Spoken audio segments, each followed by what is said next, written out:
మంచిది దేవుని బిడ్డలారా, ఒకసారి అందరూ దేవునికి స్తోత్రం చెప్పండి. 1 కొరింథీ 16:15. 1 కొరింథీ 16:15. స్తెఫను ఇంటివారు అక్కయ యొక్క ప్రథమ ఫలమై ఉన్నారనియు, వారు పరిశుద్ధులకు పరిచర్య చేయుటకు తమ్మును తాము అప్పగించుకొని ఉన్నారనియు మీకు తెలియను.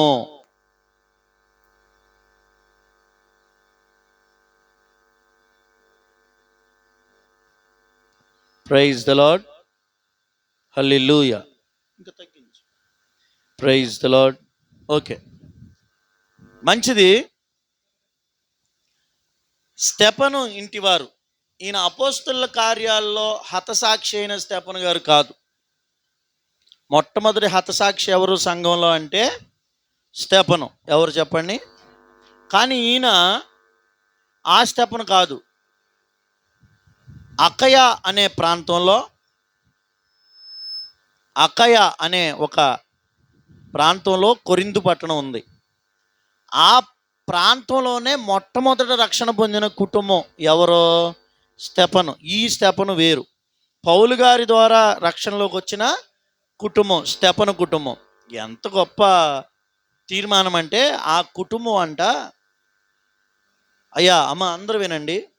స్తెఫను కుటుంబం, కొరింథు పట్టణంలో ఉన్నటువంటి స్తెఫను కుటుంబం దేవునికి పరిచర్య చేయడానికి, పరిశుద్ధులకు, దైవ సేవకులకు దేవునికి పరిచర్య చేయడానికి తమ కుటుంబాన్ని అప్పగించుకున్నారు. చప్పట్లు కొట్టండి ఒకసారి. హల్లెలూయా. మన పిల్లల్ని దేవునికి అప్పచెప్పాలి, దైవజనుడికి అప్పచెప్పాలి. అప్పుడు మన పిల్లలు ఏమవుతారు? దీవించబడతారు. అంత మాత్రమే కాదు, మన కుటుంబము దేవునికి అప్పగించుకోవాలి. మన కుటుంబాన్ని దేవుని కోసం, దైవజనుల కోసం, దేవుని పరిచర్య కోసం, దైవజనుల పరిచర్య కోసం, సేవ కోసం అప్పగించుకున్నప్పుడు మన కుటుంబం దీవించబడుతుంది. బైబిల్లో పేరు రాయబడటం అంటే మామూలు విషయమా? లోతు భార్య పేరు ఎవరికన్నా తెలుసా? ఎందుకంటే ఆమె పేరు అనవసరం అనుకున్నారు అంతే దేవుడు. హల్లెలూయా. కొందరు మనుషుల పేర్లు బైబిల్లో రాయబడల, వాళ్ళ గురించి చెప్పబడిందంటే పేరు రాయబడల. కానీ స్తెఫను పేరు బైబిల్లో బైబిల్ ఎంత పవిత్ర గ్రంథం, ఎంత పరిశుద్ధ గ్రంథం. గ్రంథరాజ్యం, గ్రంథాలకి రాజు కదా మన పరిశుద్ధ గ్రంథం. ఈ బైబిల్లో ఒక అద్భుతమైన వచనం ఆ కుటుంబం కోసం రాయబడింది. సంఘ చరిత్రలో, సంఘం భవిష్యత్తులో ఎప్పుడు కూడా మీ కుటుంబాల పేర్లు ఉండిపోవాలి. అవును, ఎలా ఉంటాయి? మనము, మన కుటుంబము దేవుని పరిచర్య కోసం, దైవ పరిశుద్ధులకు పరిచర్య చేయడానికి. దేనికంట? కావాలంటే చూడండి అక్కడ. వారు పరిశుద్ధులకు పరిచర్య చేయుటకు తమను తాము అప్పగించుకొని ఉన్నారు. ప్రథమ ఫలం. కొంతమంది కొన్ని చర్చిలు ఎట్టుంటారంటే, ఒకవేళ మీలో ఎవరికైనా కూడా అలా ఉందేమో ఆలోచించుకోండి. కొన్ని చర్చిలు ఎలా ఉంటారంటే, మేము మొదటి విశ్వాసులం, మీరందరూ జూనియర్లు, మేము చెప్పండి సీనియర్లం, మేము ఫస్ట్ బాప్తీసం పొందిన వాళ్ళం, మేము సీనియర్లం, మేము సంఘ పెద్దలం అని ఎవరు పరిచయం చేయరు, పని చేయరు, పెత్తనం చేయడానికి ఇష్టపడతారు. యేసయ్య అన్నారు, మీలో గొప్పవాడిగా ఉండాలనుకున్నవాడు పరిచారకుడిగా మారాలి. హల్లెలూయా. గొప్పోడు ఏం చేయాలంట?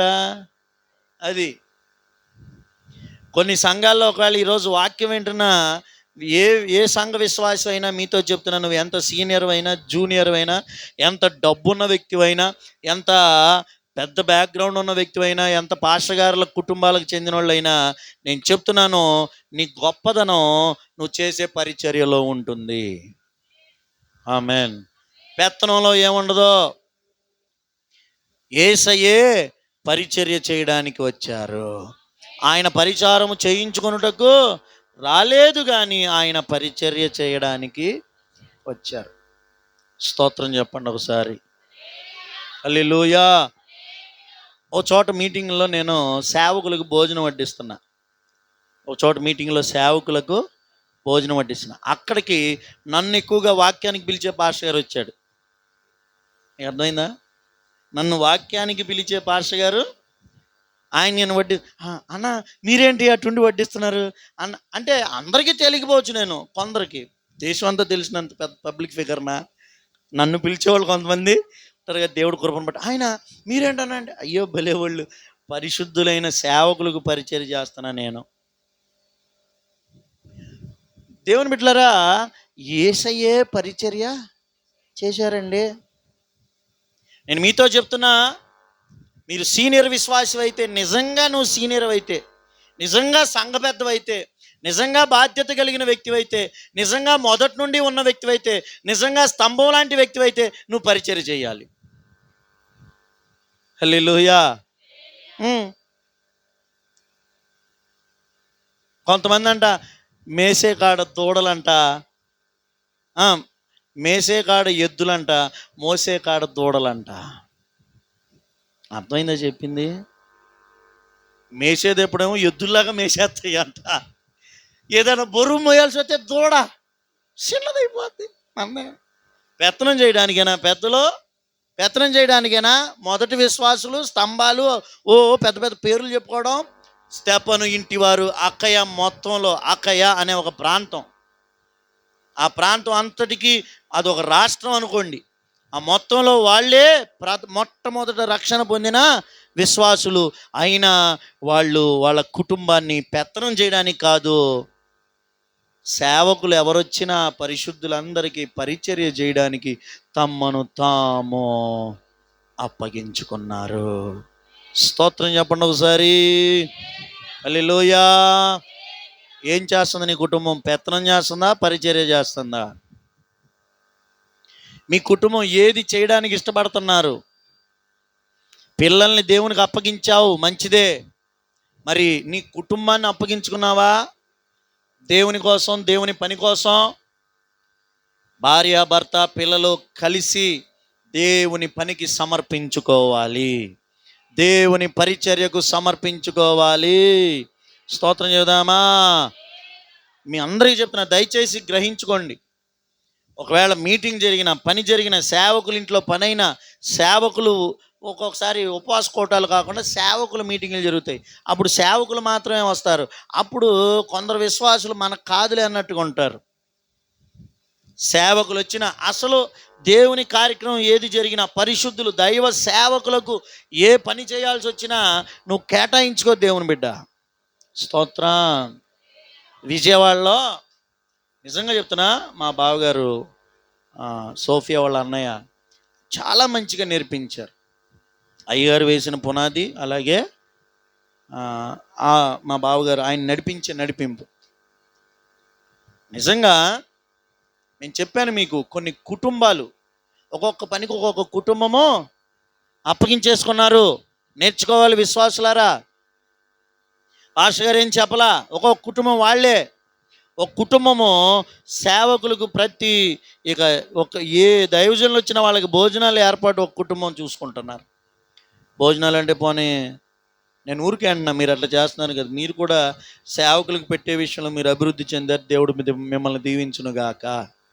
మన దగ్గరికి వచ్చిన సేవకులకి ధైర్యంగా చెప్పగలుగుతున్నాను నేను, చికెన్ మేము పెట్టట్లేదు, అంతకు మించిన మంచివే కొన్ని చోట్లకి వెళ్తే అదే చికెను. సరే, అది ఉన్న స్థితి కావచ్చు, కానీ వాళ్ళు చికెన్ కాదు, మంచిగా దైవ సేవకులు వస్తారని శ్రేష్టంగా పెడతారు. నేను కూడా ఆయా సందర్భాల్లో వాక్యం చెప్పడానికి వెళ్తే మంచిగా ఏర్పాటు చేయాలి. ఒక కుటుంబము వాళ్ళు ఆరాధన క్రమాలు నడిపించడానికి, ఒక కుటుంబము బాత్రూములు కడగడానికి. ఏంటి పాపం ఎప్పుడు ఇక పిల్లలేనా? వీళ్ళకి చిరాకు వచ్చేది పిల్లలకి, యవనస్తులకి. బాత్రూమ్లాళ్ళే కడగాలి, బూజాళ్ళే దులపాలి, పట్టాలాళ్ళే వేయాలి, కుర్చీలాళ్ళే వేయాలి, పాటలాళ్ళే పాడాలి, ఉపవాసాలాళ్ళే చెప్పండి మాట్లాడతలా ఉండాలి, ఆ బాత్రూంలో నీళ్ళాళ్ళే మొయ్యాలి. సంఘం అంటే యవనస్తులేనా, వేరే వాళ్ళు లేరా? తప్పది. బాత్రూమ్ కడగడం మళ్ళీ ఎలా అనుకున్నారు? ఫాస్టర్ గారు మరి హార్పిక్ అయిపోయిందండి చెప్పరు, వాళ్ళే తెచ్చుకుంటారంట. బ్రష్లు వాళ్ళే, దాని సామాగ్రి వాళ్ళే తెచ్చుకుంటాం, వాళ్ళే కడగడం. ఎప్పుడు చూసినా, ఏ రోజు చూసినా బాత్రూమ్ ఫ్రెష్గా క్లీన్గా ఉండాలి, అది వాళ్ళ బాధ్యత. ఇంకొక ఆయన గవర్నమెంట్ టీచరు, ఇంటర్లో స్టేట్ 6th ర్యాంక్ ఆయనకి. ఇంటర్లో state 6th rank, DSC topper. కౌన్సిలింగ్లో పిలిచి నీకు ఎక్కడ కావాలో కోరుకో, నీకు జీవితంలో ట్రాన్స్ఫర్ ఇవ్వమని చెప్పారంట. విజయవాడలో కోరుకున్నాడు ఆయన, విజయవాడలో ఇల్లు కొనుక్కున్నాడు, అక్కడే ఉంటున్నాడు. అలాంటి వ్యక్తి. చర్చి మొత్తం క్లీన్గా ఉంచే బాధ్యత మా ఫ్యామిలీది. ఆడవం కాదు, పురుషుడు, ఇద్దరు కలిసి చేస్తారు. కానీ ఆ కమిట్మెంట్ ఇచ్చింది ఆయన. చర్చికి అరగంట ముందే వచ్చేస్తారంట. వచ్చేసి మొత్తం మ్యాట్లో ఇంత దుమ్ము కూడా లేకుండా స్టేజ్ మొదలుకొని మొత్తం చైర్స్ అంతా తుడిచేసి పెడతారు. మళ్ళీ ప్రేయర్ అయినాక వాళ్ళు మామూలుగా ఒక 1/2 అవర్, ఆ గంట ఉంటారు. మళ్ళీ మొత్తం శుభ్రం చేసి వెళ్ళిపోతారంట. చూసారు, ఒక్కొక్క కుటుంబం. స్తోత్రం చెప్పండి. అలా ఒక కుటుంబాన్ని గురించి మీకు చెప్పాలి. దైవ సేవకులకు పరిచర్య చేయడానికి, భోజనం ఏర్పాట్లు చూడడానికి ఒక కుటుంబం సమర్పించుకున్నారు. వాళ్ళు చాలా సామాన్యమైన కుటుంబం అండి. అమ్మా, విజయవాడ లాంటి సిటీలో ఒక 3 చక్రాల ఆటో, ఒక ట్రక్ ఆటో, చిన్న ఆటోలు ఉంటాయి చూడండి, ఆ చిన్న ఆటో తోలుకుంటూ మినరల్ వాటర్ క్యాన్లు వాటర్ ప్లాంట్ నుంచి ఆయా కస్టమర్లకి ఇళ్ళకి వేసి రావడం. వీళ్ళకి క్యాన్ మీద 10 రూపాయలు ఎంతో కమిషన్, అంతే. వీళ్ళది మినరల్ వాటర్ ప్లాంట్ కాదు, ఇంకేం కాదు. వీళ్ళు జస్ట్ వాటర్ క్యాన్లు కూడా వాళ్ళే కాదు, అక్కడ వాటర్ క్యాన్లు సిటీలో వేసి రావడం. అది చిన్న ఉద్యోగం, చిన్న పని. కానీ ఆ కుటుంబం దేవుని పరిశుద్ధులకు పరిచర్య చేయడానికి ఫ్యామిలీ అప్పగించుకున్నారు. చప్పట్లు కొట్టండి ఒకసారి. దేవునికి స్తోత్రం చేద్దామా? ఎంత ఆశ్చర్యం తెలుసా? కష్టపడి పిల్లల్ని చదివించుకున్నాడు. కూతురికి ఎంబీబీఎస్ ఫ్రీ సీట్ వచ్చింది. ఏంటి ఫ్రీ సీట్ అండి? ఎంబీబీఎస్ అయిపోయింది, పీజీ చేస్తుంది ఇప్పుడు. అంటే ఎంబీబీఎస్ అంటే బ్యాచిలర్ డిగ్రీ, డాక్టర్లో పీజీ చేస్తుంది. ఇంకా ఎంత స్థితిలోకి వెళ్తుందో ఒకసారి ఆలోచించండి. ఓకే, కొడుకున్నాడు. కొడుకు ఎంతగా అంటే తను చదువుకునే టైం నుండి కూడా పాస్టర్ గారికి పని ఉంది, ఇంటి దగ్గర పని ఉందంటే వచ్చేసి విజయవాడ నుంచి చల్లపల్లి వచ్చేసి ఇంట్లో వారం రోజులైనా ఉండిపోతాడు. అంతే, వారం రోజులైనా ఉండిపోతాడు. మరి చదువు, మరి పని, ఉండిపోతాడు. నేను చాలాసార్లు చూసి, నాన్న నిన్ను దేవుడు చాలా దీవిస్తాడు, సేవకుల కోసం చాలా చేస్తున్నావు. అమ్మని హాస్పిటల్లో పెట్టినప్పుడు జస్ట్ ఇట్లా అమ్మని హాస్పిటల్లో పెట్టానని చెప్పాను, అంతే. ఒక్క పూటకి దాదాపు 10 గుడ్లు వేసుకుని కూర. ఎందుకు ఇంత కూర? మీకును నాన్నగారికి అమ్మ ఎలాగో తిన, మేమిద్దరం 10 గుడ్లు తినేస్తామా? తినడు అన్న, తిని. అది కూడా ఎన్వి వద్దన్నాను కాబట్టి చేసుకొచ్చాడు. ఎంత బాగానో. అలా దేవుని బిడ్డలారా, ఎంతో పరిచర్యకి ఏం చేస్తున్నారు కుటుంబం? అప్పు చెప్పుకున్నారు. ఈ మధ్యనే లండన్ వెళ్ళాడు పిల్లోడు చదువుకోవడానికి. చప్పట్లు కొట్టండి. ఎవరినన్నా వదిలిపెట్టారా దేవుడు? ఎంత సామాన్యమైన కుటుంబం చెప్పండి. చిన్న ఏమొస్తుందండి? మొన్న మధ్య ఆటో బాగు చేపిస్తుంటే చల్లపల్లి అడిగా, కొత్త తీసుకోవచ్చుగా, ఏం మిగిలిద్ది మనకి? ఆటో ఖర్చు మందే, తిరగాలి, ఎండ వర్షం ఏముండదు, 24 గంటలు సర్వీస్ అనం, ప్రతిరోజు సర్వీస్ ఉండాలి వాళ్ళకి. మరి ఆదివారం ఏం చేస్తారు? వస్తాయి, ఫోన్లు వస్తామంటే, అయినా సరే ప్రేయర్ అయినాకే వెళ్ళి చేసుకుంటా. అలా నిలబడ్డారు ఆ కుటుంబం. ఎన్నో కుటుంబాలు. ఒక కుటుంబం గురించి చెప్పా, దీవించబడిన కుటుంబాలు ఎన్నో. ఎందుకు నీ కుటుంబాన్ని అలా అప్పగించుకోలేకపోయావు దేవుని కోసం? దేవునికి, దైవ సేవకులకు పరిచర్య చేయడం కోసం మీ కుటుంబాలు ముందుకు రావాలి. వదిలిపెట్టారా దేవుడు? ఇవాళ ఆ ఇద్దరు పిల్లల గురించి ఆలోచిస్తే మనకంటే ఎంత ఉన్నత స్థాయిలో ఉన్నారో ఒకసారి ఆలోచించండి. మనం దేవుని పరిచర్యకి అప్పగించుకోకుండా మన పిల్లల్ని ఎంత గొప్ప వాళ్ళు చేయగలం? అప్పగించుకోండి దేవునికి. మనుషులకు అప్పగిస్తే అంతలోనే ఉండు. అందుకే దేవుడు అంటారు, నా వలన కలుగు ఫలము గొప్పది. మనుషులు దీవిస్తే 10 రూపాయలు వస్తామో, 1000 రూపాయలు వస్తామో, దేవుడు ఆశీర్వదిస్తే జీవితాలు మారిపోతాయి, చరిత్రలు తిరగరాయబడతాయి. స్తోత్రం చెప్పండి ఒకసారి. మనుషులు నీకు హెల్ప్ చేస్తే ఎప్పుడు వాళ్ళ చేతి కిందే ఉంటావు, కానీ దేవుడు నీకు హెల్ప్ చేస్తే 100 మందికి ఉపయోగపడే దేవుడు నేను హెచ్చిస్తారు. ఆమేనండి. స్తోత్రం. ప్రభు మిమ్మల్ని బలపరచునుగాక. నువ్వు నీ కుటుంబం దేవుని కోసం, దేవుని పని కోసం, దైవ జనుల కోసం పరిచర్య చేయుటకు కుటుంబం అప్పగించుకోవాలి. నీ పెద్దరికం, నీ గొప్పదనం, నీ ఆస్తిపాస్తులు, నీ చదువు, నీకున్న జ్ఞానం అన్ని పక్కన పెట్టి దేవుని పరిచర్య చేయడం నా ధన్యత అని నువ్వు చెప్పుకోగలగాలి. స్తోత్రం చేద్దామా? హల్లెలూయా. అయ్యగారు, మన పెద్ద అయ్యగారు ఉన్నారు కదా, ఆయన మాకు వరుసకి మామయ్య అవుతారు. ముందే మా పెళ్ళికి ముందే మాకు అత్తమ్మ, కానీ ఏనాడు వాళ్ళని మామయ్య అత్తయ్యలాగా చూడాల. దైవజనులు మామయ్య అని పిలవడం ఆపేసి అయ్యగారు అని పిలవడం నేర్చుకున్న ట్రైనింగ్ వెళ్ళినాక. నేను చర్చిలో చేసిన సేవకులు ఇంట్లో చేసిన పరిచర్య, మా అయ్యగారు ఒకరోజు చెప్పారు, తిమోతి ఏదైనా పని చేస్తే మళ్ళీ వెనకాల చూడవసరం లేదన్నారు. 2 సార్లు వచ్చేవాడిని ప్రతిదీ. ఒకసారి రూమ్ ఉడ్చేసి మళ్ళీ రెండోసారి వచ్చేవాడిని. నా ఇంట్లో ఎప్పుడు చేయనే.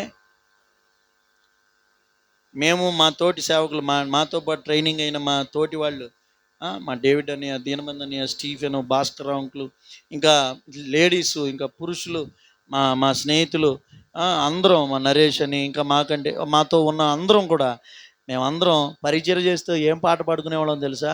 నీ పరిచర్యను తుదముట్టించుటేనా నియమమాయనే ఆహా నా ధన్య. అప్పుడే వచ్చింది ఆ పాట. దేవునికి, దైవ సేవకులకి పరిచర్య చేయటం.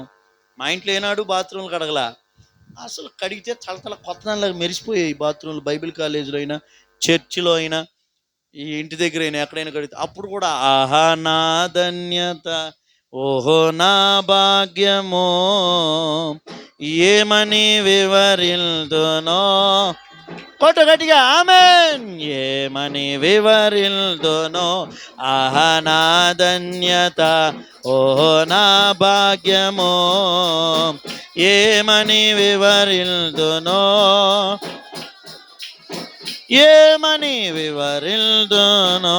హల్లెలూయా. అలా అనుకుంటూ చేయండి పరిచర్య. చేసేసాడు పాస్టర్ గారు, ఫోను వెళ్ళిపోవాలి. ఎందుకు సైలెన్స్లో పెట్టేద్దాం.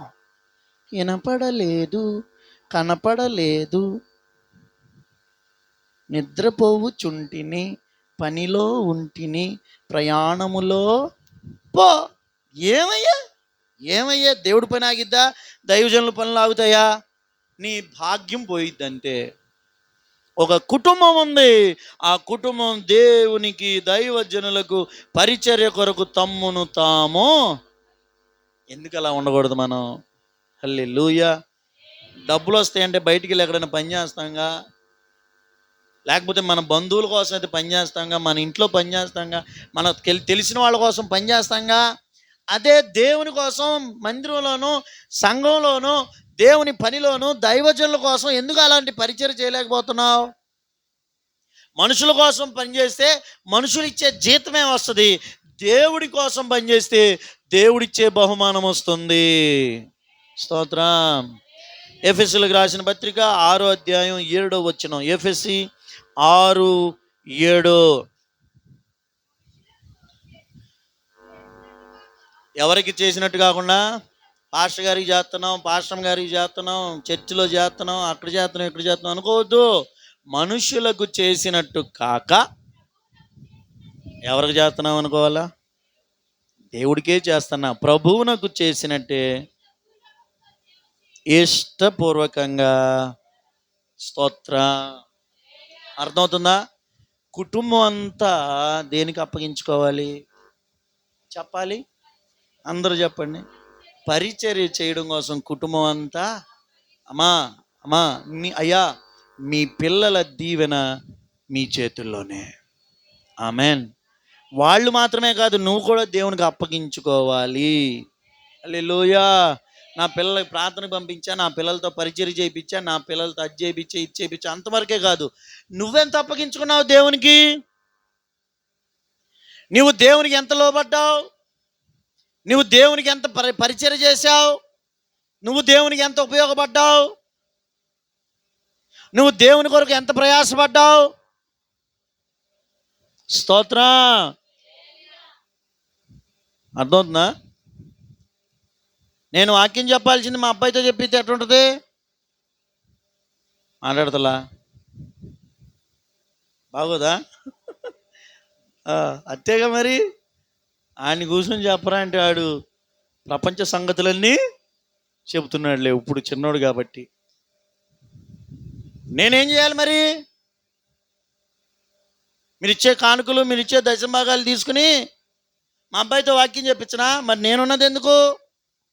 వాడు చేసే పని ఆ డ్రమ్ కొడుతున్నాడు. ఇప్పుడు ప్యాడ్ కొడతానంటున్నాడు. కొందాలేరా ప్రార్థన చేయ అంటున్నా. వాడు చేసే పని నేను చెప్తున్నాను. పిల్లలు చేసే పనులు కొన్నే ఉంటాయి, పెద్దోళ్ళు చేసేవి మరికొన్ని ఉంటాయి. హల్లెలూయా. స్తోత్రం చెప్పండి ఒకసారి. హల్లెలూయా. మీరు చేసినంత జ్ఞానంగా, మీరు చేసినంత పద్ధతిగా, ఒద్దికగా, మీరు చేసినంత అందంగా, కుదురుగా ఒక్కోసారి పిల్లలు చేయలేరు. అలాంటప్పుడు ఎందుకు పిల్లలతోనే పరిచయం చేస్తావు? మీరు చేయండి, మీరు దీవించబడతారు. ఆమేనండి. యేసు రక్తమే. వంటలు చేయాలి, ఎవరితో చేస్తాం? వంటలు అవి కూడా మీరే చేసేయండి, మేము వచ్చి తిని పారేస్తాం. భోజనాలు వడ్డించేటప్పుడు కొంతమంది పిల్లలకి తెలీదు. ఒకసారి చూస్తూ ఉంటాం, పెద్దోళ్ళకేమో ఇంత పెడతారు రైసు. ఎంత? చిన్నపిల్లకి 2 వేస్తారు గరిట్లు. నిజం. పెద్దోళ్ళకేమో ఇంతే కూర వేస్తారు, చిన్నపిల్లకేమో తెలియదు కొంతమందికి ఏం చేయాలో. ఒకసారి ఒక చోట వడ్డిస్తుంటే, అది నా ప్లేటే, వడ్డిస్తుంటే నాకు వడ్డిస్తా రైస్ పెట్టి అంటించి పెడుతున్నారు ప్లేట్లో. నేను చెప్పా చిన్నపిల్లలు, నానా మేము ఆల్రెడీ తింటున్నాము, ఇప్పుడు ఇది ఎంగిలైన ప్లేటు, దీనికి అంటించి పెట్టకూడదు, నువ్వు పైనుంచి మెల్లగా వేయాలంటే పక్కన వాళ్ళకి పైనుంచి వేసాడు, అది అంతా కళ్ళం అయింది. పిల్లలకు తెలీదు. అవి కూడా పిల్లలే. మరి మనం ఏం చేస్తాం?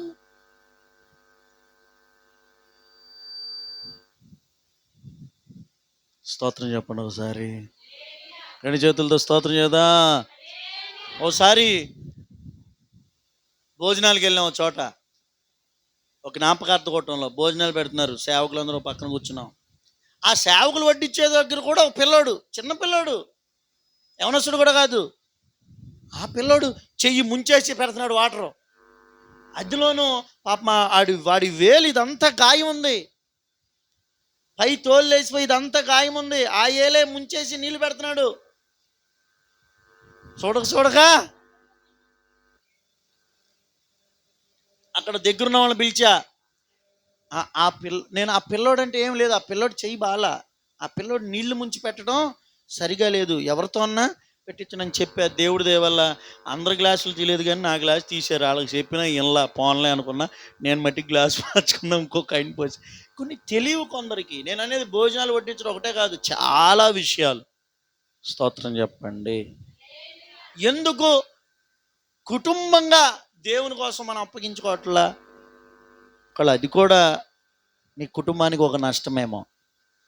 ఇంకా దీవెన కోసం ఎదురు చూస్తూ, పిల్లల దీవెన కోసం ఎదురు చూస్తున్న బిడ్డలారా, మీరు మీ కుటుంబం అంతా దేవుని పరిచర్యకు అప్పగించుకోండి.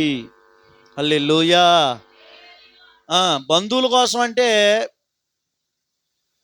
2-3 రోజుల ముందే వెళ్ళిపోతాం, ఆదివారాలైనా మానిపారేస్తాం, ఇంకేదైనా చేస్తాం, చేతిలో డబ్బులు కూడా తీసి పెడతాం, అసలు అన్నీ నెత్తినేసుకుంటాం. మరి దేవుని కోసం అవి చూడరా? దేవుడు చూడరా? చెప్పండి. దేవుడికి కనబడదు అవన్నీ. చుట్టాల కోసమేమో అసలు లుంగి బన్నీల మీద రాసుకుని కూసుకుని, చర్చికి వచ్చేటప్పటికి మాత్రం ఇస్త్రీ బట్టలు వేసుకురండి. ఇస్త్రీ బట్టలు తప్పు కాదు, వేసుకునే రండి. అంతా అయిపోయినాక లాస్ట్లో వచ్చి అది కూడా కూర్చుని ఎవరన్నా మనకు ప్లేట్ తెచ్చిస్తే తినేసి బాగానే ఉంది, బాయ్ పాస్టర్ గారు చూసావుగా, చల్లగుండు, బాయ్ టాటా, 10 రూపాయలు దాంట్లో వేసేలే తీసుకో, అయితే సంఘమా బయట వాళ్ళు అట చేశారంటే వేరు. అంటే పరిచర్కి ఎక్కడ చెప్పుకుంటున్నాం మనం? ఆమెన్. ప్రభు మిమ్మల్ని దర్శించునుగాక. దేనికి అప్పచెప్పుకోవాలి చెప్పండి? హల్లెలూయా. మన చర్చిలో ఏ భోజనాలు జరిగిన సంఘం అలాగే నిలబడుతున్నారు. రోజు రాత్రి చాలా లేట్ అయిపోయింది. యవన పిల్లలందరూ పాపం చాలా పని చేసి వాళ్ళు కూర్చున్నారు. అన్నయ్య గ్లాసులు వేసిన అన్నయ్య నువ్వు వద్దనే పిల్లలు కొంచెం రెస్ట్ తీసుకుంటున్నారు. మళ్ళీ వచ్చేసి ఏం పర్లేదయ్యా అని గ్లాసులన్నీ అన్నయ్య తీస్తాను. ఆయన చెయ్యి అవసరంలా అసలు. మన ఐసు రాకేష్ చేస్తారు, మన పిల్లలందరూ చేసేవాళ్ళే. దేవుని బిడ్డలారా, ఆ దీవెన ఎక్కడికి పోదు. ఎక్కడికి వెళ్ళి చేయాల్సిన అవసరం మనకు లేదు అసలు. కానీ దేవుని పనికి మనం అప్పగించుకుంటున్నాం.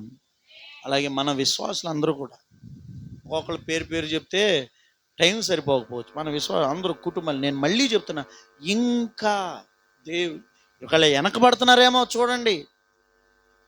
ఒకప్పుడు నీ కుటుంబం దేవుని పరిచర్య చేసినంత వాళ్ళు చేయట్లేదేమో. అలాగే దైవజనులు, ఇక్కడ దేవునికని లేదు అసలు. ఎవరికి?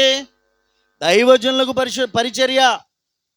ఈ విషయాన్ని గమనించాలి. ప్రభుకు స్తోత్రం. హల్లెలూయా. నేను కొన్ని పల్లెటూళ్ళల్లో పెళ్ళిళ్ళకి ఫంక్షన్లకి వెళ్తూ ఉంటాంగా, ప్రార్థనలకి. నిజమండి, సొంత ఊర్లో పని ఎలా ఉంటుంది? సొంత ఊర్లో చుట్టాలు, కుర్రోళ్ళు అందరూ వచ్చేసి నిలబడతారు. అన్ని పనులకి అన్నీ చేస్తారు. మా పెళ్ళప్పుడు రాత్రంతా వర్షం పడితే 2 స్టేజ్లు వేసాము పెళ్ళికి. స్టేజ్లు 2 వేస్ట్ అయిపోయినాయి. వర్షం పడి చుట్టూరు. చర్చిలో పెళ్లి జరిగిన తర్వాత భోజనాలు కమిటీ హాల్లో జరుగుతుంటే, సొంతూరు కాబట్టి అక్కడ యవనస్తులు ట్రాక్టర్ల మీదకి 100 కిలోల దబరాలు ఎత్తి పెట్టేసి, వేడివేడి దబరాలు ట్రాక్టర్ కుర్రోళ్ళు ఎత్తేసి అక్కడ తీసుకెళ్ళి దింపేసి దెబ్బకి భోజనం టైంకి మొత్తం సెట్ చేశారు. సొంతూరు కాబట్టి నాకు అనిపించింది మనసులో, నిజంగా చెప్తున్నా, సేవకులు పాపం సొంత ఊళ్ళల్లో ఉండరు కదా. పాస్టర్లు ఎక్కడ ఉండరు? దేవుడు చెప్పిన చోటకి వెళ్ళిపోయి పరిచర్య చేయాలి. విశ్వాసులకి అయిన అందరికీ ఎవరో ఒకరు ఉంటారు. అవసరమైతే కొంతమంది టౌన్లో ఉన్న డబ్బులు పెట్టుకుని మరీ చేయించుకుంటారు. సేవకులకి ఎవరు ఉంటారు? సొంత ఊరిలో ఉండం, ఊరు కానీ ఊరు వెళ్తాం, ఎవరో తెలీదు. ఎవరికి పని చెప్తే ఎవరు అలుగుతారో తెలీదు. చాలామంది సేవకుల పని ఏంటో. ఇలా ఎంట నుండి కుర్రోళ్ళు ఉండరు. దేవుడు అలాంటి కుటుంబాలను ఇస్తే తప్ప సేవకుడి ఇళ్లలో పనులు ఎలా జరుగుతాయి? దేవుని బిడ్డలారా, పరిశుద్ధులకు పరిచర్య చేయడానికి నీ కుటుంబాలు అప్పగించుకోవాలి. నీ బంధువులకు చేస్తున్నావుగా, నీ స్నేహితుల కోసం ప్రయాసపడుతున్నావు కదా, నీ ఇంటి కోసం ప్రయాసపడుతున్నావుగా, దేవుని కోసం పరిచర్య చేయి. దైవజనులకు పరిచర్య చేయి. ప్రభు మీ కుటుంబాలను ఆశీర్వదిస్తారు. ఆమేనండి. హల్లెలూయా. ఈ రాత్రి పరిశుద్ధాత్ముడు ఒక మాటను ప్రేరేపిస్తున్నారు. కుటుంబముగా అప్పగించుకోవాలి. ఎవరు అప్పగించుకోవాలి? యెహోషువ ఏమన్నాడు? నువ్వే చెప్పయ్యా అంటారా? మాతో ఏమనలేదంటారా? యెహోషువ ఏమన్నాడు? మాతో ఏమనలేదంటారా? ఏమన్నాడు? నేనును నా ఇంటి వారును యెహోవానే సేవిస్తాం. చెప్పండి మాట. యెహోషువ కొంతమంది భక్తుల డైలాగులు, ఆ స్టేట్మెంట్స్ మనకు గుర్తుండిపోవాలి. అర్థమవుతుందా? యెహోషువ ఏం స్టేట్మెంట్ ఇచ్చాడంటే మీ అందరికి గుర్తుండిపోవాలి. ఏంటి? నేను నా ఇంటి వారు యెహోవాను. అపోస్తలుడైన పౌలు గారు చెప్పిన స్టేట్మెంట్ అన్నిట్లో ఒకటి బలమైంది ఏంటి తెలుసా? బ్రతుకుట క్రీస్తే. అలా ఒక్కొక్కరివి కొన్ని స్టేట్మెంట్స్ ఉండిపోతాయి. హల్లెలూయా. స్తోత్రం. ప్రభు మిమ్మల్ని బలపరచునుగాక. అర్థమవుతుందా? యెహోషువ ఏమన్నాడు? నేను నా ఇంటి వారు యెహోవానే సేవిస్తాం అన్నాడు. ఆయన సేవిస్తున్నాడు. ఇంటివారు, అయ్యా పెద్దలారా, అమ్మా, ముఖ్యంగా ఇది తల్లిదండ్రులకు ఒక సందేశం. ఏ తల్లి అయినా ఏ తండ్రి అయినా దేవుణ్ణి సరిగ్గా సేవించకపోతే, నువ్వు దేవునికి పరిచర్య చేయకపోతే, నీవు దేవునికి అప్పగించుకోకపోతే నీ పిల్లలు దీవించబడరు.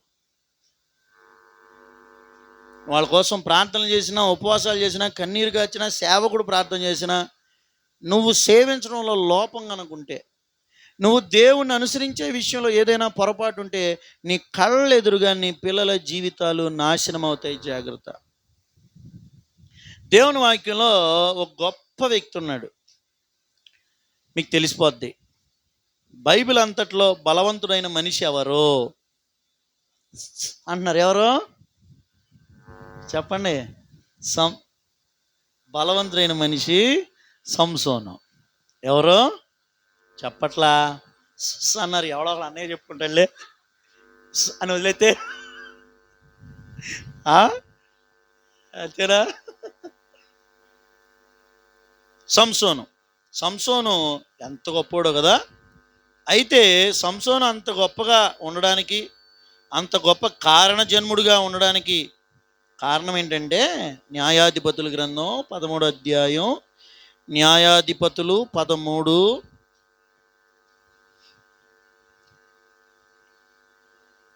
Praise you lord. స్తోత్రం.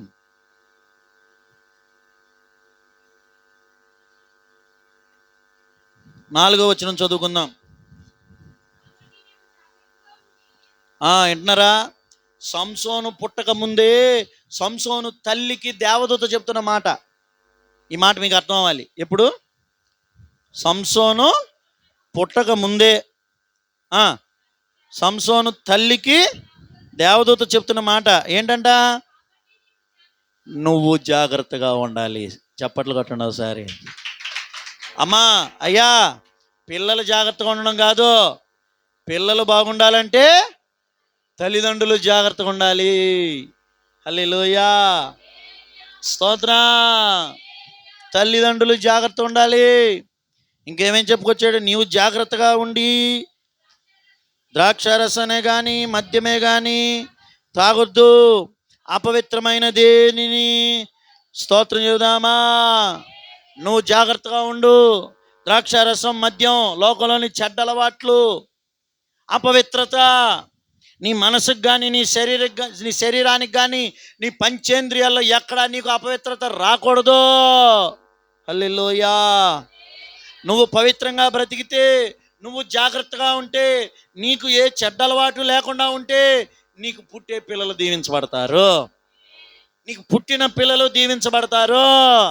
హల్లెలూయా, స్తోత్రం. ప్రభు మిమ్మల్ని దర్శించును గాక. హల్లెలూయా. రోజు ఒక స్కూల్లో పిల్లోడు ఎప్పుడు ఊపిరి బిగబట్టుకుంటూ ఉండేవాడంట. ఏంటి? టీచర్ చెప్తున్న సబ్జెక్ట్ వినకుండా ఊపిరి ఎక్కువ బిగబట్టుకుంటూ ఉండేవాడంట. ఒక టీచర్ గారు గమనించారు. ఏంట్రా ఊపిరి బిగబట్టుకుంటూ ఉంటావు? ఏమన్నా ఆట ఆడుకుంటున్నావా? లేకపోతే నీకేమన్నా బ్రీతింగ్ ప్రాబ్లం ఏమైనా ఉందా? ఏంటన్నా అని అడిగితే అన్నాడంట, ఏమీ లేదు టీచర్, నేను ఇంటికి వెళ్ళినప్పటి నుండి మా డాడీ ఒకటే సిగరెట్ తాగుతూ ఉంటాడు. ఆయనకి నిద్ర వచ్చే వరకు ఏం చేస్తూ ఉంటాడు? తాగుతూనే ఉంటాడు. అవును, మీ డాడీ తాగితే నువ్వు ఇంకో రూమ్లోకి వెళ్ళొచ్చుగా. మాకున్నది ఒక వంటగది, ఒక బెడ్రూమ్ అంతే. అవడానికి పేదలు. మా డాడీ ఇంటికి వచ్చినప్పటి నుంచి సిగరెట్ తాగుతానే, ఆయన బయటికి వెళ్ళవు, ఇంట్లోనే. ఈ మధ్య ఆ పిల్లోడంట స్కూల్లో విన్నాడంట, ప్యాసివ్ స్మోకింగ్ అంటారు. పాసివ్ స్మోకింగ్ అంటే తాగే వాళ్ళకి పక్కన ఉన్న వాళ్ళకి ఎక్కువ క్యాన్సర్ వస్తుందని విన్నాడంటే వీడికి భయం పట్టుకుందంట పాపం. ఎంతో సిగరెట్ ఆ పొగ మా డాడీ కంటే ఎక్కువే నేనే పీల్చేస్తున్నాను, అందుకనే నేను బిగబట్టుకుంటున్నాను టీచర్ అన్నాడంట. దేవుని బిడ్డలారా, నేను సిగరెట్ తాగనండి, ఓకే. ఆడవాళ్ళు ఉన్నారు తాగరు, కానీ ఒక మాట చెప్తున్నా, నీలో అపవిత్రత ఉంటే, నువ్వు జాగ్రత్తగా లేకపోతే నీ పిల్లల్ని నువ్వు వదిలేసుకుంటావు, నీ పిల్లల్ని పోగొట్టుకుంటావు, నీ పిల్లల నష్టాన్ని చూస్తావు. నీ పిల్లల నాశనాన్ని కూడా చూస్తావు. జాగ్రత్త, నువ్వు జాగ్రత్తగా ఉండాలి. ఆమేన్, హల్లెలూయా.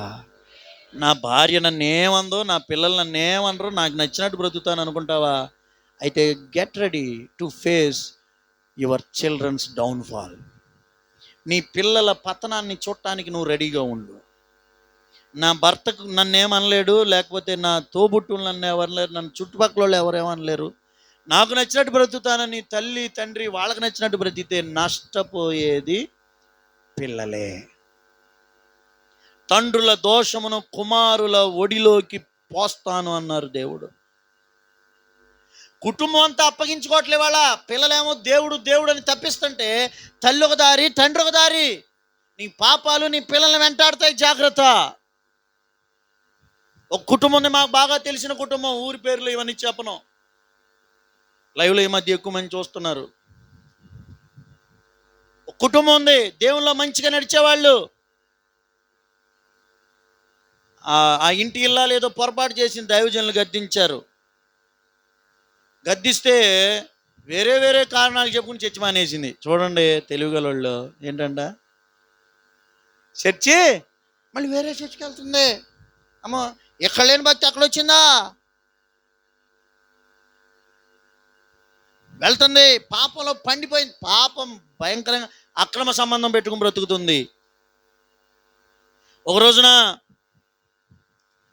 తన కూతురు ఏదో ఎక్కడికి వెళ్ళి లేట్గా వచ్చింది.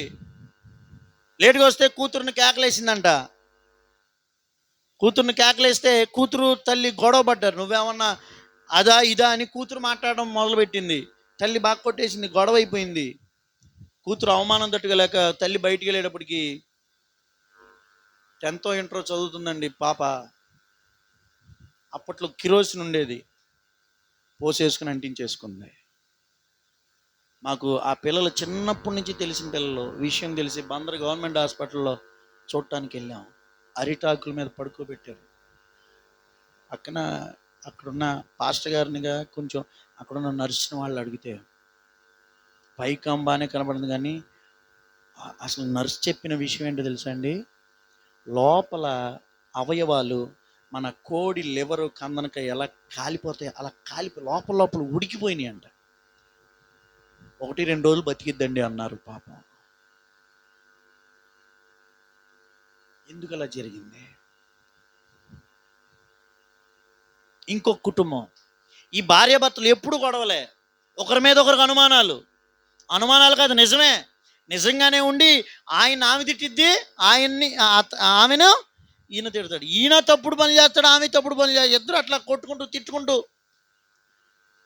ఒకరినొకరు అనుకుంటా ఉండేవాళ్ళు. ఈ భర్తకు ఓ రోజున భార్య మీద అనుమానం వచ్చేసి అసలు ఈ నాకే పుట్టాడని అడిగాడంట కొడుకుని. వీడు నాకే పుట్టాడా?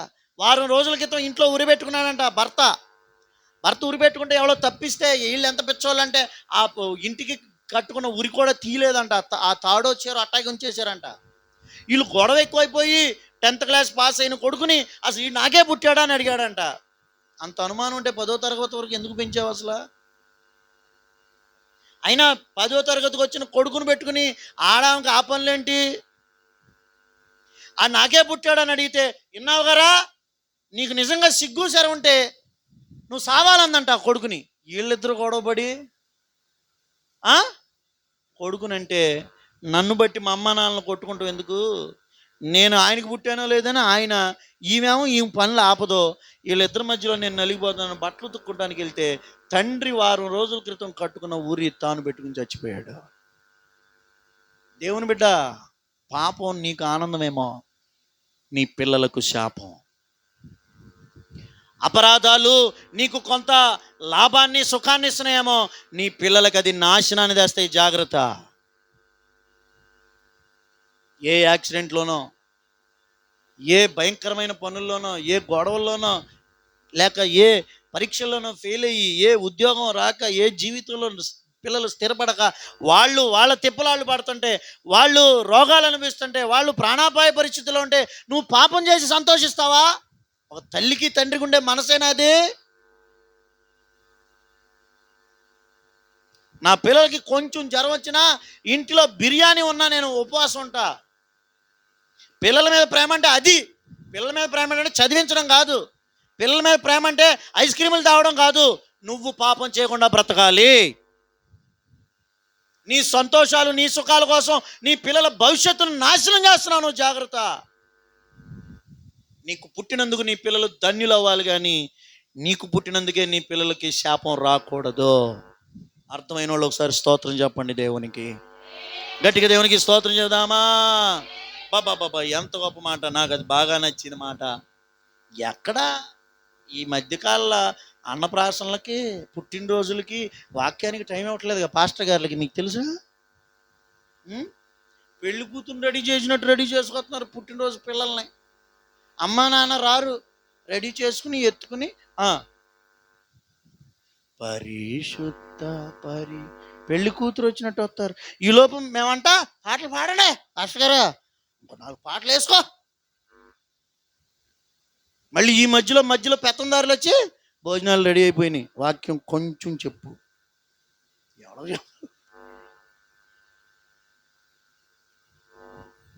అందుకు ఇప్పుడన్నా చెప్తున్నా, తల్లిదండ్రులేనండి, పిల్లలు బాగుండాలంటే నీవు జాగ్రత్తగా ఉండాలి.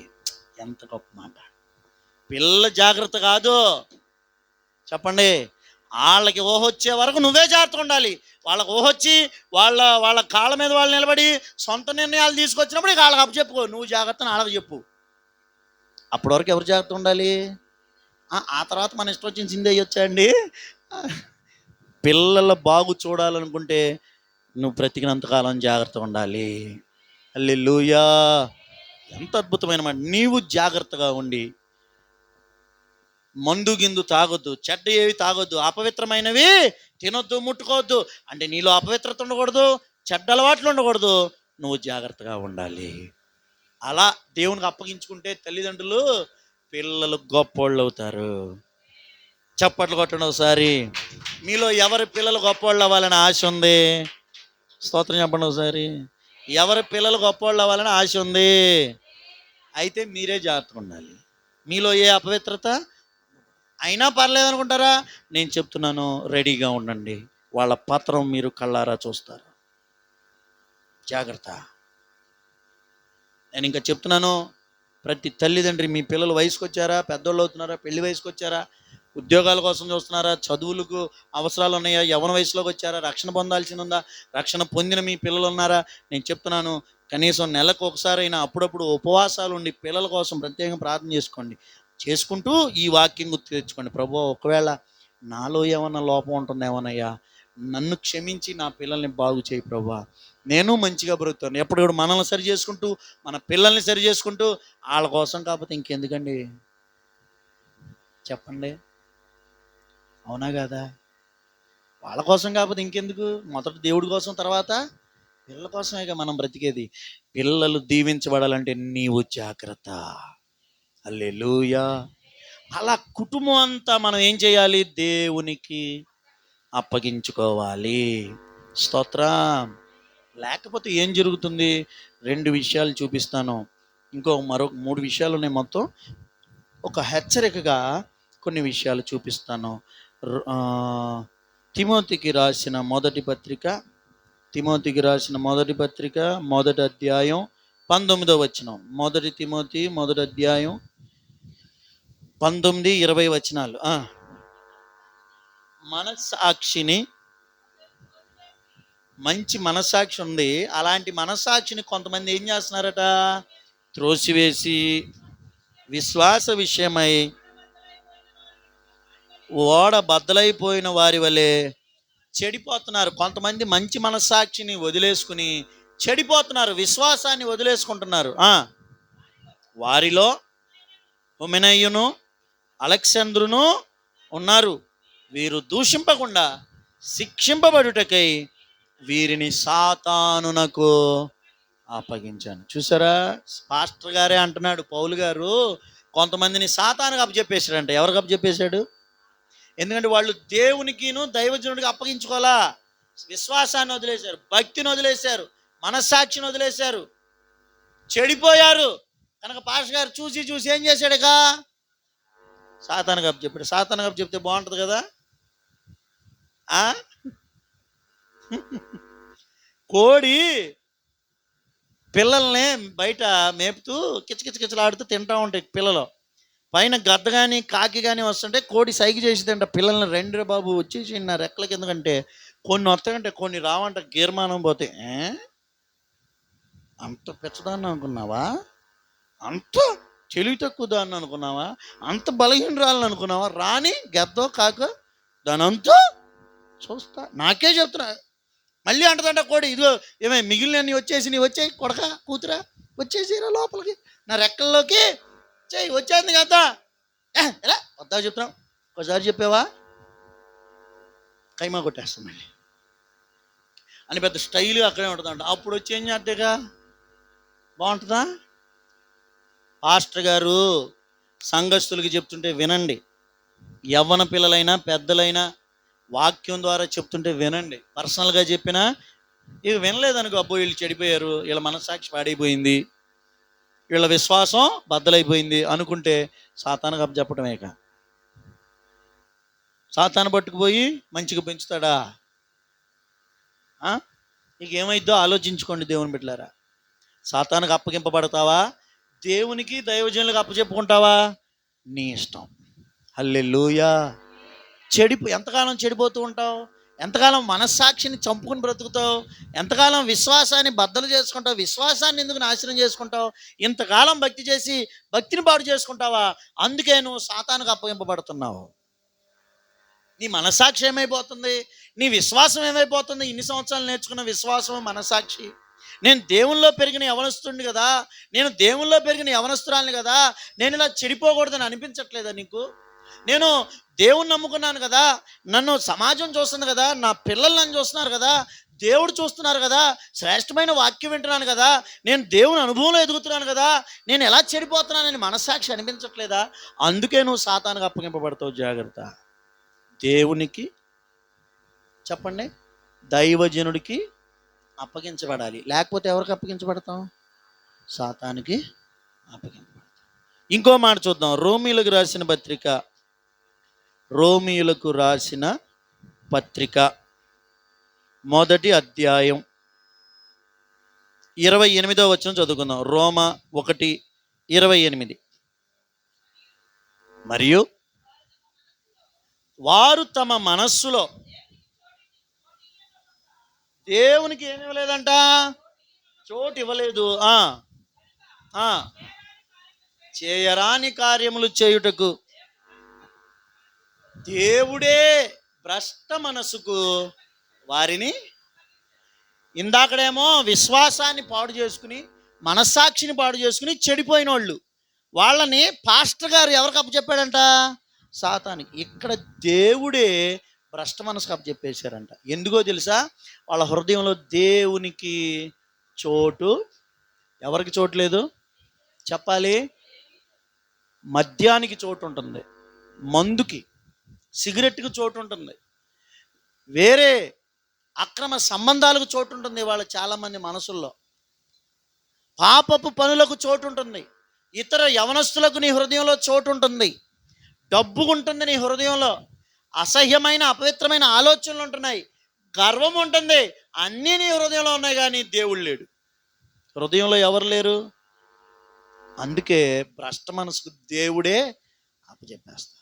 ఎవరికి అప్పగించబడాలని ఈ రాత్రి ఆలోచించు. ప్రభు నిన్ను దర్శించును గాక.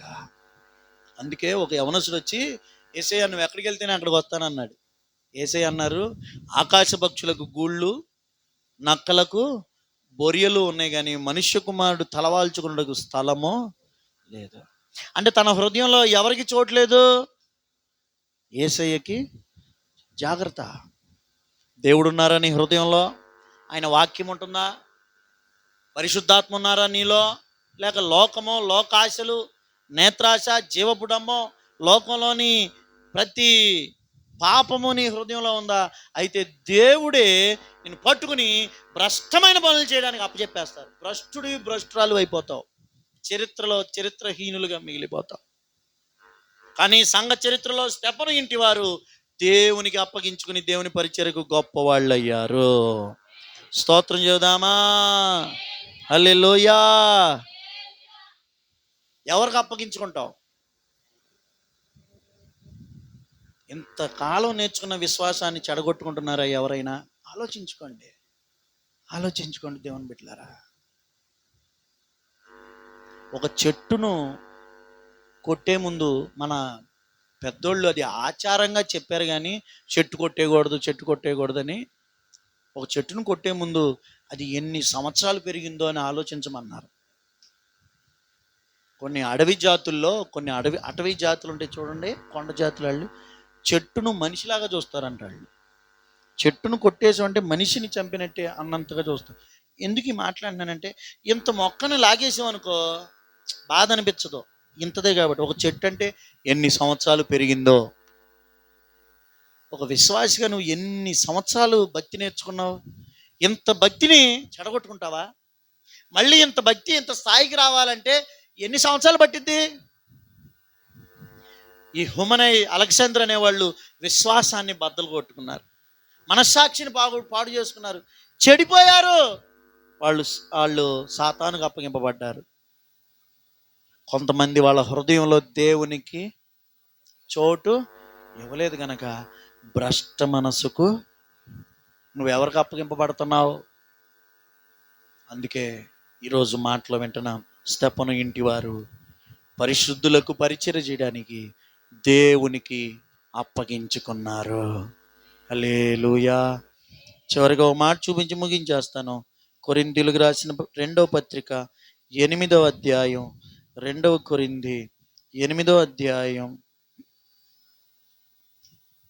5వ వచనం చదువుకుందాం. 1 కొరింథీ 8:5. అమ్మా, మొదట ప్రభువునకును దేవుని చిత్తము వలన మాకును తమ్మును తామే. మాసిదోనియా సంఘ విశ్వాసులు ఎంత గొప్పోళ్ళు అంటే, అందరు ఇక్కడే ఉన్నారా? వెంటంటే స్తోత్రం చెప్పండి. మాసిదోనియా విశ్వాసులు ఎంత గొప్పోళ్ళు అంటే, వాళ్ళు మొదట దేవునికి అప్పచెప్పుకున్నారు, తర్వాత దైవజనులకు.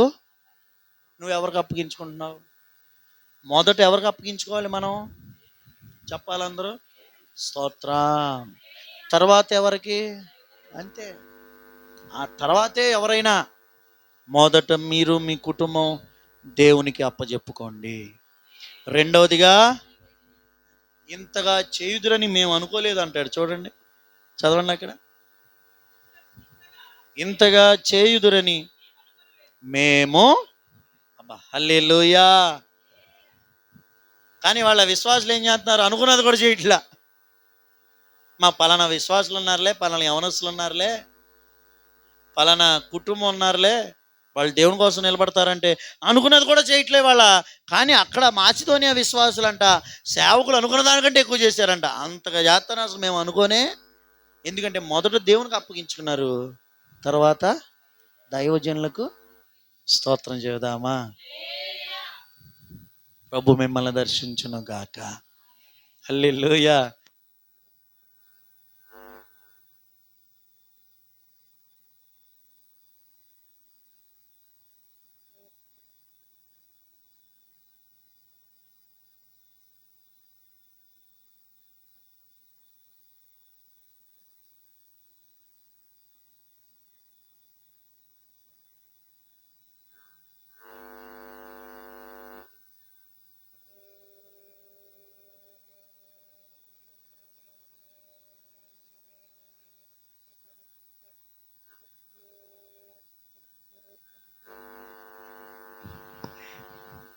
స్తోత్రం.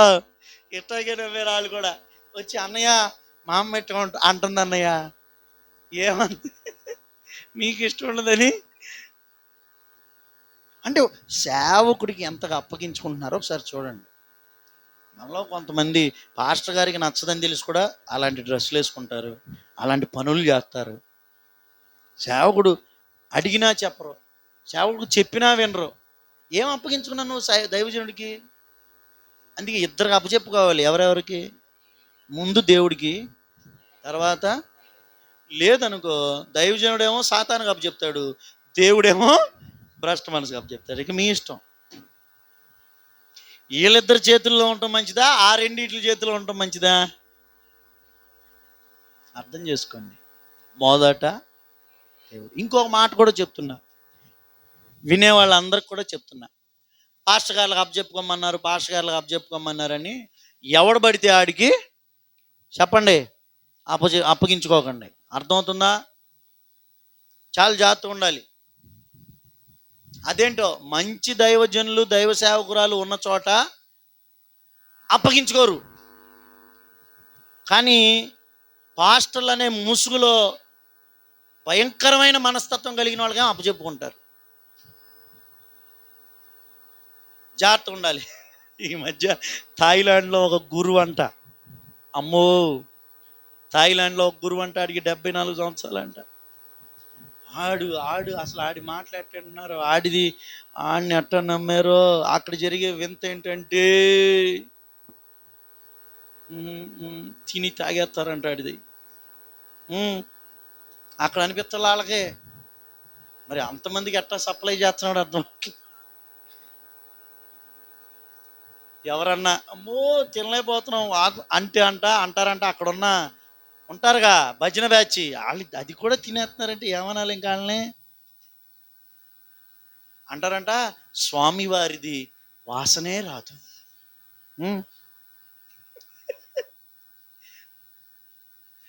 మనసులో కుళ్ళు కుచ్చుతూ ఉన్న వాళ్ళకే వాసన వస్తుంది అన్నారంట. ఆవో, ఈ బండారం బయటపడి థాయిలాండ్ పోలీసులు అరెస్ట్ చేశారు మొన్న. అంతగా అప్పచెప్పుకోవాలా? మనుషులేగా, బుర్ర ఉంటుంది కండి. ఒక మనిషికి అంతగా లోబడాలా? ఇవాళ చాలామంది పాస్టర్లు కూడా చాలా దారుణమైన రీతిలో సంఘాలను నడిపిస్తున్నారు. దయచేసి గుడ్డిగా ఏ సేవకుడికి అప్పచెప్పుకోవద్దు. మొదట ప్రభువుకి స్తోత్రం, ముందు దేవునికి అప్పచెప్పుకో, ఆ తర్వాత దైవజనులకు అప్పచెప్పుకో. స్తోత్రం చేద్దామా? 2 చేతుల దగ్గర స్తోత్రం చెప్పండి. నేను చెప్తున్నాను, దయచేసి సేవకుడు ఒక్కడే ఉంటే యవన పిల్లలు వెళ్ళి పరిచర్య చేయొద్దు. ఆడపిల్లలు, సేవకురాలు ఒక్కటే ఉంటే యవన మొగల పిల్లలు వెళ్ళి పరిచర్య చేయకూడదు. అవసరమైతే సేవకుడు ఒక్కడే ఉన్నాడు, ఇంట్లో ఏదైనా అర్జెంట్ పని ఉంది, కనీసం 2-3 రండి. యవన పిల్లలు ఒక్కలే వెళ్తామేంటి? తప్పది. ఒకవేళ సేవకుడు మంచోడైనా అది నేర్పించలేదంటే అమాయకుడు, తెలివి తక్కువడు, అది తప్పు. నువ్వు దైవజనుడికి అప్పగించుకోవడానికి ముందు ఎవరికి అప్పగించుకోవాలి? హల్లెలూయా. ఆ తర్వాత మీ దైవజనుడు యోగ్యుడై పరిశుద్ధుడై దేవుని మనసు కలిగిన వాడైతే అలాంటి వాళ్ళకి అప్పచెప్పుకోండి. ఆమేనంటారా? ప్రభు మిమ్మల్ని దర్శించునుగాక. హల్లెలూయా. లేకపోతే థాయిలాండ్ లాగా భయంకరమైన మోసాలు చేసేవాళ్ళు ఉన్నారు. జాగ్రత్త పడదాం. అందుకే మన కుటుంబం అంతా దేవుని కోసం, దేవుని పరిచర్య కోసం చెప్పండి అప్పగించుకుందాం. ఆమేనంటారా? హల్లెలూయా. కుటుంబం అంటే ముందు తల్లి తండ్రి దేవునికి అప్పగించుకోవాలి. సంసోను తల్లికి దేవదూత చెప్పినట్టు నీవు జాగ్రత్తగా ఉండు, ఏ చెడ్డ అలవాటు జోలికి వెళ్ళొద్దు, ఏ అపవిత్రత నీలోకి రానివద్దు, అప్పుడు నీ పిల్లలు దీవించబడతారు. ఆమెన్. ఆ తర్వాత దైవజనుడికి లోబడకపోతే, దేవునికి లోబడకపోతే, వారికి అప్పగించుకోకపోతే సాతానికి, భ్రష్ట మనసుకు అప్పగించబడతావు. కానీ మాసిదోనియా సంఘస్థులు మొదట దేవునికి. అసలు బైబిల్ ఎంత ఎంత చదివే కొద్దీ ఎంత ఇష్టమైపోద్దంటే, ఈ బైబిల్ అపోస్తలుడైన పౌలు గారు ఎంత చక్కగా రాశారండి. మాకు అప్పగించుకున్నారు అలా, మొదట దేవుడికి, సేవకుడికి కాదు. ముందు ఎవరికి అప్పచెప్పుకోవాలి? అబ్బాబ్బా, ఆ మాటకు ఒకసారి చప్పట్లు కొట్టండి. గుడ్డిగా సేవకుడు వెనకాల వెళ్ళిపోవద్దు, ముందు దేవునికి అప్పచెప్పుకో. అప్పుడు ఎవరికి అప్పచెప్పుకోవాలో వద్దో తెలిసిపోద్ది.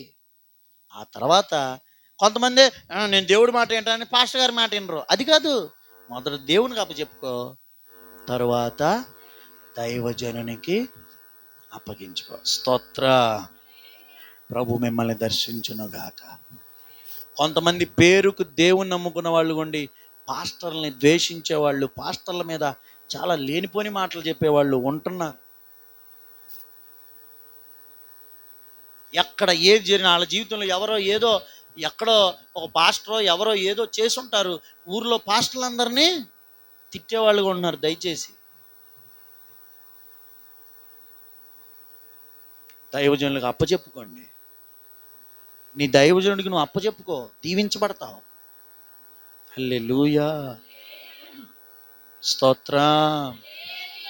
ఒకసారి అలా ఉండి చూడండి కొన్ని రోజులు. ఎందుకు మనుషులకు అప్పగించబడుతున్నావు? అందుకే నువ్వు సాతానుకు అప్పగించబడుతున్నావు. అందుకే భ్రష్ట మనసు వచ్చేస్తుంది. ఏంటి మనిషి ఎట్లా తయారైపోయాడు? భ్రష్టత్వం వచ్చేస్తుంది. దేవుడు వదిలేశారు, పాస్టర్ గారు వదిలేశారు. కానీ కాదు, ప్రభువా నన్ను క్షమించయ్యా, నా కుటుంబాన్ని నన్ను నేను మీకే అప్పగించుకుంటాను. పాస్టర్ గారు ఏం చేయమంటారో చెప్పండి, నన్ను నేను దేవునికి మీకు అప్పగించుకుంటాను. ఆమేన్ అందామా? స్తోత్రం. దేవుడు మనల్ని దర్శించునుగాక. నిజంగా మరి భక్తి చేస్తావు, కానీ సేవకుడు చెప్పిన మాట ఎందుకు వినవు?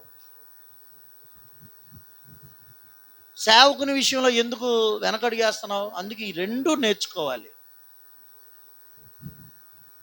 ప్రార్థన చేస్తావు, యేసయ్యా యేసయ్యా యేసయ్యా అంటావు, మరి పాస్టర్ గారు చెప్పిన మాట వినవు. ఇంక ఉపయోగం ఏముంది? సౌలు మంచోడే, కానీ మెల్లమెల్లగా సేవకుడి మాట వినడం మానేశాడు. రాజు అయిన సౌలు ఎవరి మాట వినటం మానేశాడు? సేవకుని మాట వినడం మానేశాడు.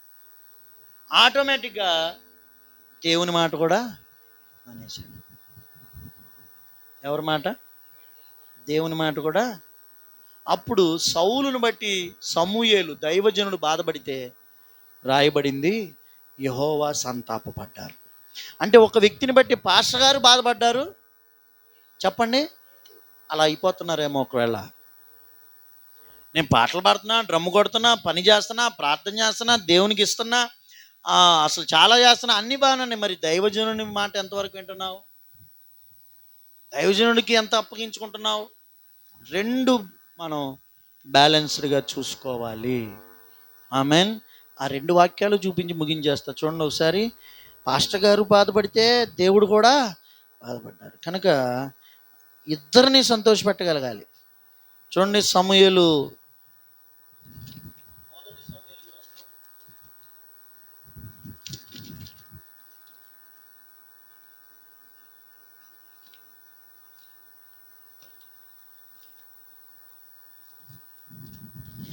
మొదటి సమూయేలు గ్రంథం 15వ అధ్యాయం 35వ వచనం చదువుకుందాం. మొదటి సమూయేలు 15:35. సౌలు బ్రతికిన దినములన్నిటను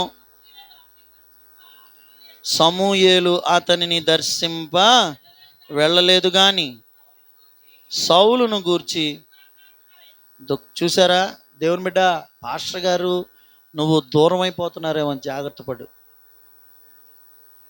నీతో మాట్లాడడానికి, నిన్ను దర్శించడానికి, నీకు ఏదైనా ఒక విషయం చెప్పడానికి కూడా సేవకుడు దూరం అయిపోతున్నాడంటే గ్రహించుకో. కలవలేదంటే ఇంకా సౌలు సమూయేలు ఏమవలేదు, కలవలేదు. కానీ బ్రతికినంత కాలం ఏమయ్యాడంటే పాపం సౌలు గురించి బాధపడుతూనే ఉన్నాడు. మరియు తాను సౌలును ఇశ్రాయేలీల మీద రాజుగా నియమించినందుకు దేవుడు కూడా ఏమయ్యారు చూసారా? పాస్టర్ గారు బాధపడ్డారు, చెప్పండి, దేవుడు బాధపడ్డారు. పాస్టర్ గారు దేవుడు వాళ్ళిద్దరు మనసులు వేరువేరుగా ఉండవు. నువ్వు దేవుణ్ణి పాస్టర్ గారిని బాధపెట్టి దేవుణ్ణి సంతోషపెట్టలేవు, దేవుణ్ణి బాధపెట్టి పాస్టర్ని సంతోషపెట్టలేవు. ఇద్దరు మనసు ఒకటే. దేవుడు సంతోషిస్తే దైవజనుడు సంతోషిస్తాడు, దైవజనుడు బాధ పెడితే దేవుడు బాధపడతారు. కనుక ఇద్దరు మనసు ఒకటే, నువ్వు అర్థం చేసుకోవాలి. హల్లెలూయా. సమూయేలు బాధపడ్డాడు, యెహోవా పశ్చాత్తాపడ్డారు. ఇంకొక మాట చూపించి ముగించేస్తానే.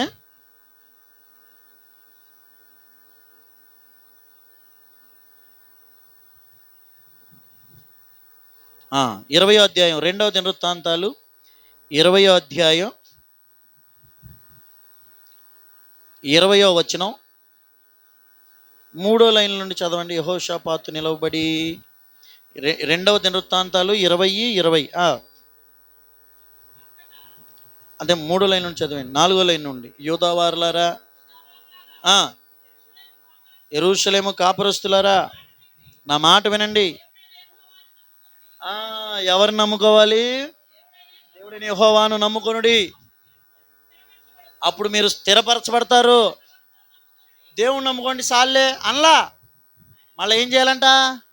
ఆయన ప్రవక్తలు, ఆయన దాసులు, దైవ సేవకులను నమ్ముకోండి, అప్పుడు మీరు కృతార్థులవుతారు. చప్పట్లు కొట్టండి ఒకసారి గట్టిగా,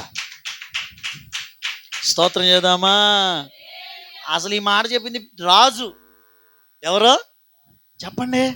యెహోషాపాతు రాజు నిలబడి అంటున్నాడు, నేనున్నానులే, రాజుని మిమ్మల్ని కాపాడుకుంటానంటలా.